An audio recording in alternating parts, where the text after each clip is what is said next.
हुआ है प्रदेश हमारा का। मैं रविंद्र सिंह आपके साथ। नमस्कार, मैं हूं आपके साथ मनोज सक्सेना। अगले आधे घंटे तमाम वो खबरें आपको दिखाएंगे जो रखती हैं आपसे सरोकार। और शुरुआत करते हैं लोकसभा चुनाव से आ रही बड़ी खबर के साथ। लोकसभा चुनाव से जुड़ी बड़ी खबर ये कि 5 अप्रैल को कांग्रेस का घोषणा पत्र जारी होगा।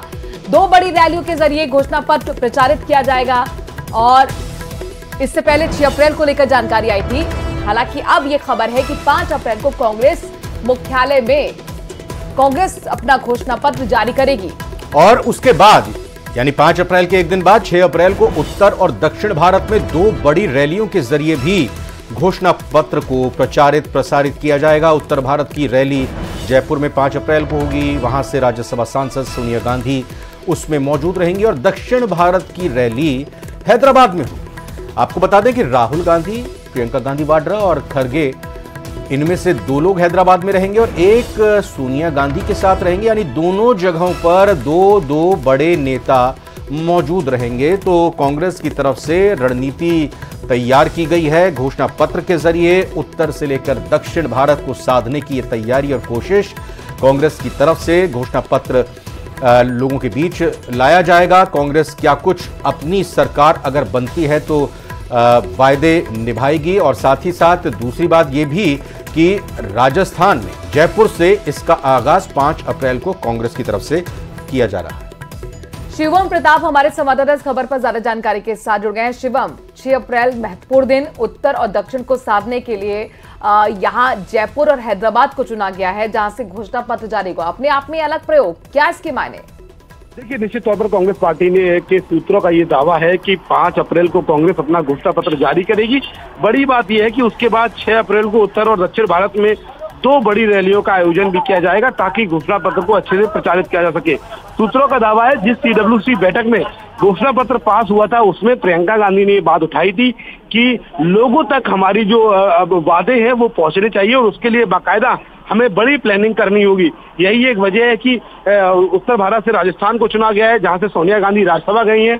दक्षिण भारत से हैदराबाद जहां से कांग्रेस पार्टी सत्ता में है वहां पर 2 बड़ी रैलियां होंगी।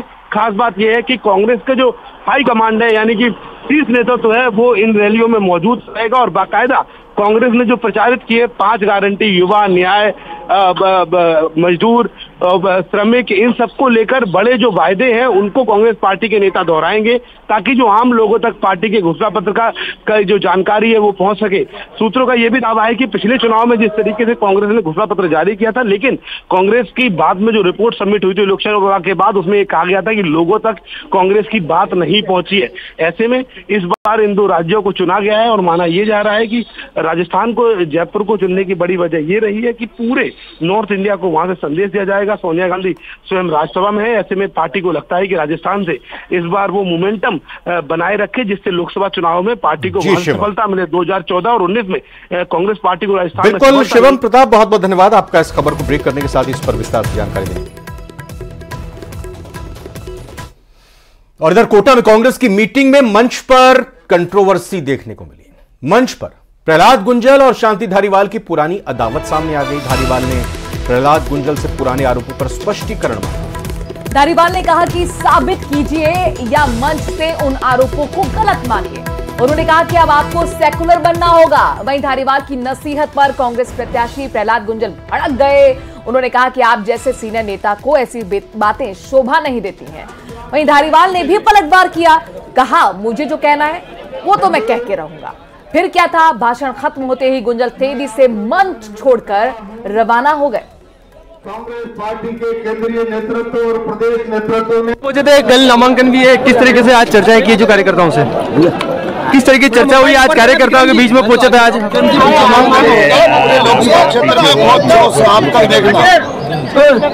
कहीं विरोधाभास भी रहे, आपको कहने की कोशिश की है यहाँ पर मंच पे। आज कोई जिल्लत नहीं, बड़े भाई ये ठीक नहीं लगा तो मैंने खड़े होकर बात का विरोध भी किया। जिल्लत में इतना आसानी से बर्दाश्त नहीं करता हूँ। मोदी जी ने एक योजना चलाई थी कि ग्राम, कोई गांव को अडॉप्ट करो और उसका पूरा विकास करो।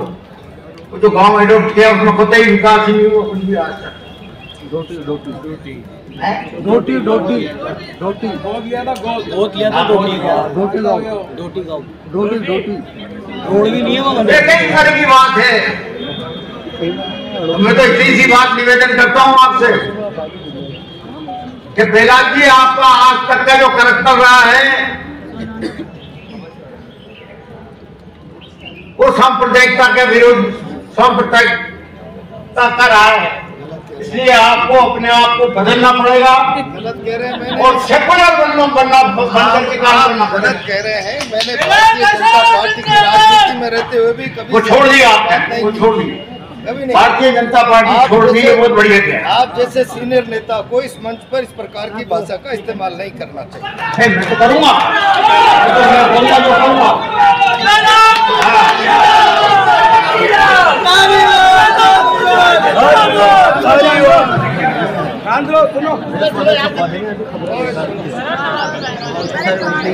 मेरा मतलब यही है कि जब इन्होंने पार्टी बदलनी, विचारधारा बदलनी, वो कांग्रेस की विचारधारा को अपना लिया, तो फिर अपना भी कर्तव्य यही बनता है।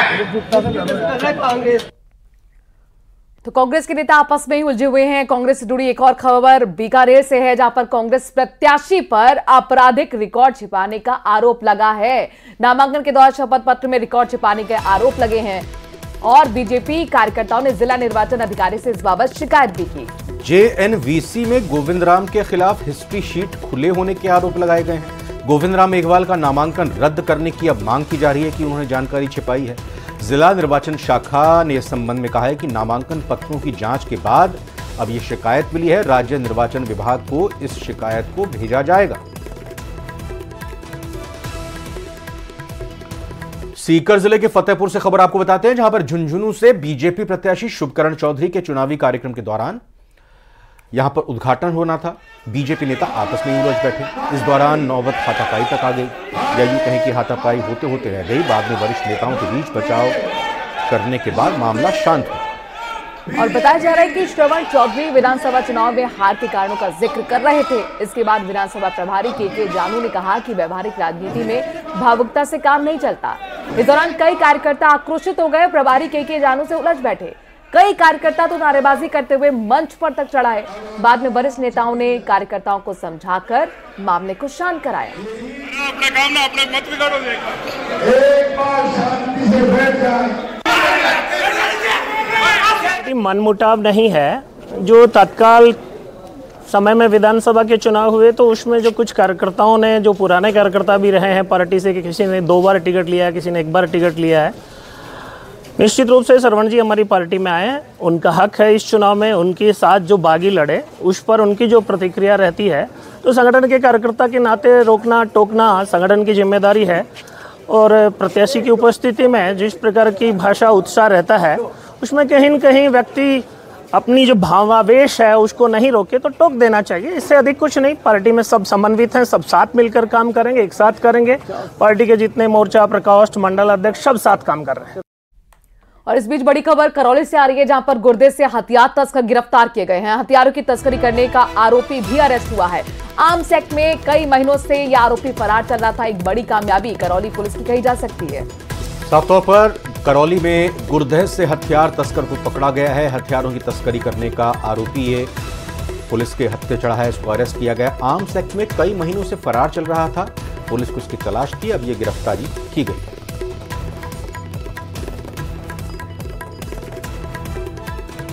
लोकसभा चुनाव में मतदान को 100% सुनिश्चित करने के लिए जिला निर्वाचन अधिकारी ने मतदान दिवस के मौके पर सार्वजनिक अवकाश घोषित किया है। 19 अप्रैल को पहले चरण के मतदान के लिए जयपुर लोकसभा निर्वाचन क्षेत्र के अलावा जयपुर ग्रामीण लोकसभा निर्वाचन क्षेत्र में आने वाली सभी सीटें यहां अवकाश में रहेंगी, यानी इस इलाके में, इस क्षेत्र में जहां वोटिंग होनी है, छुट्टी रहेगी। जबकि अजमेर लोकसभा निर्वाचन की दूदू विधानसभा क्षेत्र में 26 अप्रैल को मतदान दिवस पर सार्वजनिक अवकाश रहेगा।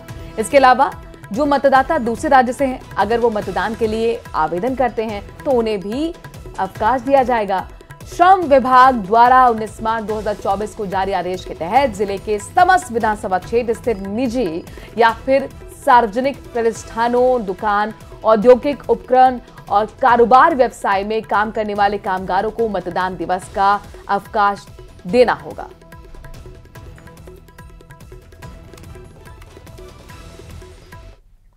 भारत निर्वाचन आयोग ने लोकसभा चुनाव के तहत 19 अप्रैल से लेकर 1 जून तक के लिए एग्जिट पोल पर रोक लगा दी है।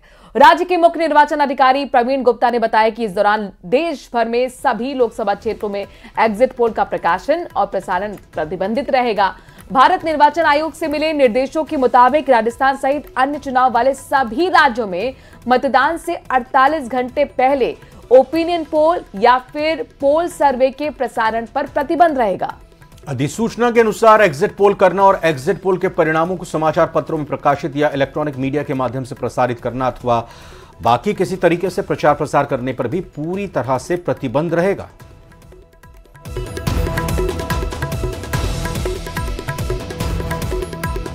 पैर पर निकले मंडाविया अचानक ग्राउंड में पहुंचे और युवाओं को सरप्राइज कर दिया। मनसुख मंडाविया ने गेंदबाजी और बल्लेबाजी में हाथ आजमाए। ये तस्वीर उस वक्त की आपको दिखा रहे हैं जहां पर क्रिकेट खेलते हुए मंडाविया नजर आ रहे हैं। तो गेंदबाजी भी उन्होंने दिखाई, फिर की गेंदबाजी उन्होंने दिखाई और पिच पर बल्लेबाजी भी की। और साफ तौर पर चुनाव हैं और चुनाव में अब राजनीति में और चुनाव की पिच पर किस तरह से गेंदबाजी करते हैं और बल्लेबाजी करते हैं, यह भी देखना दिलचस्प होगा। लोग कितना हाथों हाथ मंडाविया को लेते हैं यह भी दिलचस्प होगा, लेकिन युवाओं के बीच जाकर सरप्राइज जरूर किया। जाहिर तौर पर राजनीति की पिच पर आपने अक्सर मनसुख मंडाविया को देखा है। बीजेपी के उम्मीदवार हैं, एक बार फिर पोरबंदर लोकसभा सीट से दाल ठोकी है, लेकिन इस बीच आप क्रिकेट की पिच पर भी उन्हें देख रहे हैं। इधर राजस्थान क्रिकेट संघ की कार्यकारिणी भंग कर दी गई है और एडहॉक कमेटी का गठन किया गया है। ऐसे में अब एडहॉक कमेटी आरसीए को चलाएगी। एडहॉक कमेटी में विधायक जयदीप बिहानी को संयोजक बनाया गया है।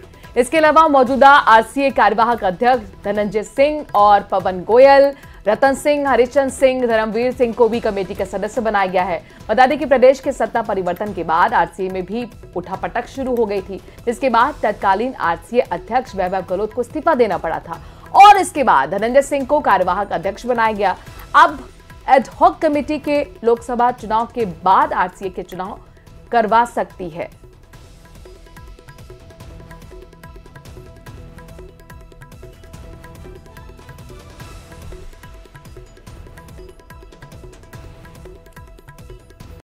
राजस्थान क्रिकेट हमेशा विवाद में रहा है।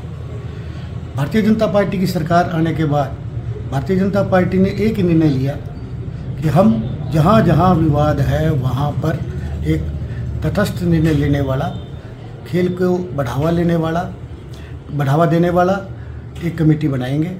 इसी के तहत आदरणीय विजयाताई, माननीय मुख्यमंत्री जी और खेल मंत्री राज्यवर्धन सिंह जी ने ये निर्णय लिया कि पुरानी कमेटी को भंग करके एक एडहॉक कमेटी बनाई जाए। आप सब ने मेरे को एडहॉक कमेटी का कन्वीनर बनाने के लिए जो मेरे में विश्वास व्यक्त किया है, उसके लिए मैं सभी उच्च पदस्थ नेताओं का दिल से आभार व्यक्त करता हूं और ये विश्वास दिलाता हूं कि राजस्थान क्रिकेट के उज्जवल भविष्य के लिए ये कमेटी, इसमें राजस्थान क्रिकेट के सभी सूझवान व्यक्ति शामिल हैं, निर्णय लेगी और राजस्थान के क्रिकेट का भविष्य उज्जवल होगा।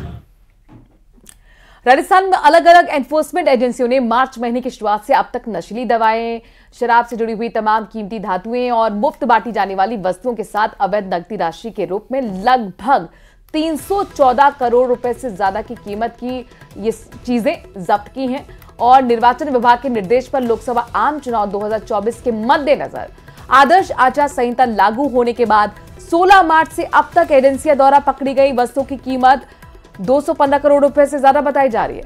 मुख्य निर्वाचन अधिकारी प्रवीण गुप्ता ने बताया कि प्रदेश में अलग अलग एजेंसियों चुनाव को प्रभावित करने के उद्देश्य से संदिग्ध वस्तु और धन के अवैध इस्तेमाल पर कड़ी निगरानी कर रही हैं। और इसी क्रम में प्रदेश भर में लगातार जब्ती की कार्रवाई की जा रही है। 1 मार्च से अब तक राजस्थान में 12 जिलों में 10-10 करोड़ रुपए से ज्यादा मूल्य की संदिग्ध वस्तुएं और नकदी बरामद की जा चुकी है।